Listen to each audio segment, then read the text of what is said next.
Hello friend, તમારું સ્વાગત છે મારા કિચનમાં। આજે આપણે ખૂબ જ સરસ એવું પાલકનું શાક બનાવીને તૈયાર કરીશું। એવું શાક બનાવીશું કે તમે ક્યારેય નહીં ખાતા હોય ને તો પણ આંગળા ચાટી ચાટીને ખાશો, એટલું સરસ બનીને તૈયાર થશે। તો અહીંયા પાલક છે મેં ધોઈ લઈ લીધો છે અને એને આપણે આ રીતે ઝીણો સમારી અને તૈયાર કરીશું। પાલક મેથી છે એના શાક છે એ તમે જો અલગ રીતે બનાવતા હોય તો બિલકુલ કડવા પણ માથુનું શાક નથી લાગતું। આગળ પણ મેં રેસીપીઓ શેર કરેલી છે ખૂબ જ સરસ એવા શાકની, પાલકનું પણ, અને આજે પણ એકદમ અલગ રીતે જ બનાવીશું। તો અહીંયા પાલક છે એકદમ ઝીણો ઝીણો મેં સમારી લીધો છે, એને એક પ્લેટમાં હું કાઢી લઉં છું। હવે કંઈ ધોવાની જરૂર નથી, ધોઈ અને પછી જ પાલકને સમારવાનો, નહીંતર કાળો થઈ જાય છે। હવે અહીંયા શાકમાં નાખવા માટે મેં ટમેટાં લીધા છે। જો તમને ડુંગળી પસંદ હોય તો તમે અહીંયા બે ડુંગળીની ઝીણી ઝીણી સમારીને પણ લઈ શકો છો। હવે ટમેટાનું કટિંગ આપણે ફટાફટ કરી લઈશું। એકદમ જેટલું ઝીણું હોય એટલું શાકમાં વધારે સારું રહે। તો અહીંયા એકદમ ઝીણા ઝીણા ટમેટાં પણ આપણે સમારીને તૈયાર કરી લીધા છે। અને સાથે તમે લસણ પસંદ હોય તો લસણ પણ તમારે શાકમાં નાખવા લઈ લેવાનું। તો ટમેટાં સમારીને તૈયાર થઈ જાય એટલે આપણે તરત જ ગેસ ઉપર પેન રાખી દઈશું અને પેનની અંદર 2 ચમચી આપણે તેલ નાખી દેવાનું છે। તેલ ગરમ થાય એટલે એની અંદર ચપટી એક હિંગ નાખી દઈશું।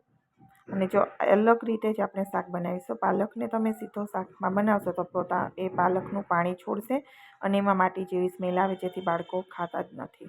તો તમે આ રીતે પાલકનું શાક ગમે ત્યારે બનાવો કે કોઈ બીજા શાકની અંદર આ રીતે પાલક શેકીને નાખશો ને તો પાલકની સુગંધ નહીં આવે અને બધા વિટામિન્સ એમનેમ જળવાઈ રહેશે। તો તેલની અંદર આપણે આ રીતે પાલકને 2 જ મિનિટમાં સતળાઈ અને તૈયાર થઈ જાય છે। તો પાલકને એક પ્લેટમાં કાઢી લઈશું અને ફરી એ જ પેનમાં આપણે વઘાર કરી દઈશું।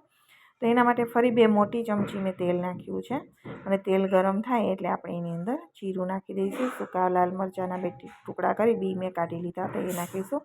હિંગ નાખી દઈશું।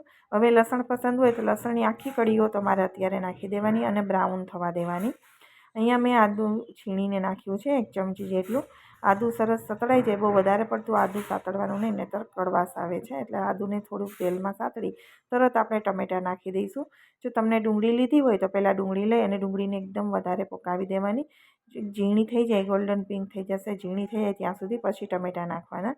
હવે ટમેટાં નાખી અને ટમેટાને થોડીવાર સાતળી 2 મિનિટ જેવું અને પછી એની અંદર આપણે મસાલા કરી દેવાના છે। તો અડધી ચમચી જેટલી હળદર નાખીશું। તીખું મરચું જે રેગ્યુલર ખાતા હોય અડધી ચમચી લીધું છે। કાશ્મીરી ચમચું પોણી ચમચી જેટલું કાશ્મીરી મરચું લીધું, જેથી શાકનો કલર છે એ બહુ જ સરસ એવો આવશે। અડધી ચમચીથી થોડું ઉપર એટલું ધાણા જીરું લીધું છે અને સ્વાદ પ્રમાણે આપણે મીઠું નાખી દેવાનું છે। પછી આપણે મસાલાને ટમેટાની સાથે એકદમ સરસ રીતે મિક્સ કરી અને કૂક કરીશું। અત્યારે મારી ગેસની ફ્લેમ છે એ મીડિયમ હતી, પરંતુ હવે આપણે કવર કરી અને થોડીવાર માટે લો ફ્લેમમાં તે રાખીશું, જેટલું 3 મિનિટ જેટલું, વધારે નહીં। 3 મિનિટ માટે લો ફ્લેમ રાખીશું, જેથી ટમેટાં છે એકદમ ગળી જાય અને મસાલો એકદમ સરસ કલર એવો આવી જાય, તેલ છૂટું પડી જશે। 3 મિનિટ પછી પ્લેટ હટાવી દીધી તો તેલ છે ઉપર સેપરેટ થઈ ગયું છે અને ટમેટાં કૂક થઈ જાય તો આપણે ચમચાથી જ આ રીતે મેશ કરી દેવાનું છે। જો પ્યુરી લેશો ને તો શાકમાં બધું જ પ્યુરી જેવું લાગશે, એટલે કટિંગ કરીને જ લેવું, પ્યુરી ના લેવી। ટમેટાને આ રીતે થોડા મેશ કરી દેશો પણ શાક છે ને એકદમ સરસ બને છે। અને જો પ્યુરી હોય તો બધું રગડા જેવું થઈ જાય। તો હવે એની અંદર આપણે પાલક નાખી દેવાનો છે। ટમેટામાં તેલ છૂટું થઈ જાય પછી આપણે મેશ કરી અને પાલક નાખી દઈશું। પાલક નાખી એકદમ સરસ રીતે મિક્સ કરી દઈશું અને થોડીવાર પાલકને છે મસાલા સાથે કૂક થવા દઈશું। ત્યાર પછી આપણે બીજો મસાલો કરીશું। પાલકને ટમેટા સાથે એકદમ તેલ છૂટું પડે ને ત્યાં સુધી આપણે એને કૂક થવા દેવાનો છે। તો સરસ પહેલાં મિક્સ કરી અને પછી આપણે ગેસ ઉપર, ગેસની ફ્લેમ અત્યારે મેં મીડિયમ કરી દીધી છે અને 2 મિનિટ જેવું આપણે એને મીડિયમ ફ્લેમ ઉપર રાખીશું। ત્યાં 2 મિનિટમાં તેલ છે એકદમ સરસ છૂટું પડી જશે આ રીતે। ત્યાર પછી આપણે એની અંદર પાણી નાખીશું। તો ગ્રેવી જોઈએ, જો આમ જ ખાવું હોય તો તમે આ શાક રેડી થઈ ગયું છે, 5 મિનિટમાં બનીને, પાલકના શાકને બિલકુલ સમય નથી લાગતો, તો ખાવા માટે રેડી થઈ ગયું છે। પરંતુ જો અલગ પ્રોસેસ કરવી હોય તો અહીંયા રસોડા કરવો હોય કે બીજું કંઈ નાખવું હોય તો મેં અહીંયા 1 ગ્લાસ પાણી નાખ્યું છે, 1 કપ બરાબર પાણી નાખ્યું છે। તો હવે પાણી નાખ્યા પછી આપણે એને ઉકળવા દેવાનું છે, એકવાર ઉભરો આવે ત્યાં સુધી, એટલે પ્લેટ ફરી ઢાંકી દઈશું અને ઉકળે ત્યાં સુધીમાં આપણે બીજો મસાલો રેડી કરી લઈશું। તો મિક્સરનું જાર લઈશું અને એની અંદર ખારી સિંગ, જે સોલ્ટેડ સિંગ હોય છે, 2 ચમચી જેટલી નાખી દઈશું અને અડધો વાટકો આપણે ભરીને સેવ, બેસનની સેવ ઘરે બનાવેલી છે એ નાખી અને પીસી લેવાની છે। તો આવો દરદરો ભૂકો બનીને તૈયાર થઈ જશે। ભૂકો તૈયાર થઈ જાય ત્યાર પછી આપણે પ્લેટ છે એ હટાવી અને એની અંદર ઉભરો આવવા લાગે ત્યાર પછી જ નાખવાનું, ઠંડામાં નાખવાનું નથી. તો આ રીતે ઉકળતો હોય રસો ત્યારે એની ઉપર આપણે નાખી દઈશું. તો પહેલાં મિક્સ કરી દઈ અને ઉપર આપણે હવે ભભરાવી દઈશું જે તેલનો જે સેવનો આપણે ભૂકો કરીને રાખ્યો છે સિંગ સેવનો એ નાખી દઈશું. તો ગેસની ફ્લેમ હવે લો કરી દેવાની છે, હવે મીડિયમ રાખવાની નથી. ઉભરો આવી જાય પછી આપણે મીડિયમ કરી દઈશું, લો કરી દઈશું. મીડિયમમાંથી લો વધારે નહીં રાખીએ, નહીં તો નીચે બેસી જશે અને શાકમાં રસો બિલકુલ ના રહીએ એટલા માટે.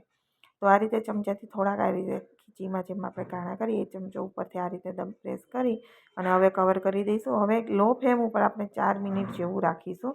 ત્યાં તેલ છે ઉપર સેપરેટ થઈ જશે અને એકદમ સરસ એવું. નહીંતર જો નીચે રાખશો અને ગેસની ફ્લેમ મીડિયમ હશે તો તળિયે બેસી જાય. એટલે આ રીતે ઉપર રાખી અને કરશો ને તો પણ તમે જોઈ શકો છો તેલ છે એકદમ સરસ એવું ઉપર આવી ગયું છે. હજી થોડી વાર માટે આપણે કૂક કરીશું કારણ કે હજી મસાલો નાખીશું અને થોડુંક શાકનો કલર એકદમ સરસ આવે એટલે થોડી વાર માટે આપણે ફરી કૂક કરીશું.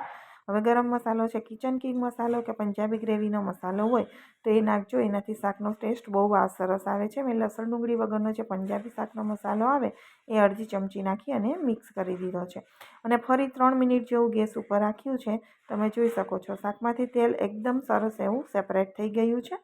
તો આપણું પાલકનું શાક છે એ બનીને રેડી થઈ ગયું છે. હવે તમને મારી રેસીપી કેવી લાગી છે મને કોમેન્ટ બોક્સમાં જરૂરથી જણાવજો. મારી વિડીયો પસંદ આવ્યો હોય તો મારી ચેનલને સબસ્ક્રાઈબ કરી દેજો અને લાઇક અને શેર કરવાનું બિલકુલ ભૂલતા નહીં. તો આ શાક છે તમે પરોઠા, રોટલી, ભાખરી, બાજરાના રોટલા કોઈ પણ સાથે ખાશો બહુ જ એવો ટેસ્ટી બનીને તૈયાર થશે. તો અહીંયા આપણું શાક બનીને હવે રેડી થઈ ગયું છે. તો હવે આપણે એક પ્લેટમાં સર્વ કરી દઈશું. તો આ રીતે પાલકનું શાક બનાવશો તો બધા જ ઘરમાં લોકોને આંગળા ચાટીને ખાશે એટલું સરસ બનીને તૈયાર થાય છે. બહુ જ સરસ એવો ટેસ્ટ આવે છે. પરંતુ તમે જો આ રીતે બનાવશો તો નહીંતર તમે સીધો પાલક વઘારશો તો તમારા શાકનો ટેસ્ટ એટલો સરસ નહીં આવે. એકવાર પાલકને શેકી અને પછી જ બનાવજો તો શાક છે એ બહુ જ ટેસ્ટી બને છે. તમને નજીકથી પણ બતાવી દીધું છે. તો ફરી મળીશું આવો જ નવા વિડીયો લઈને. ત્યાં સુધી બાય બાય, ટેક કેર.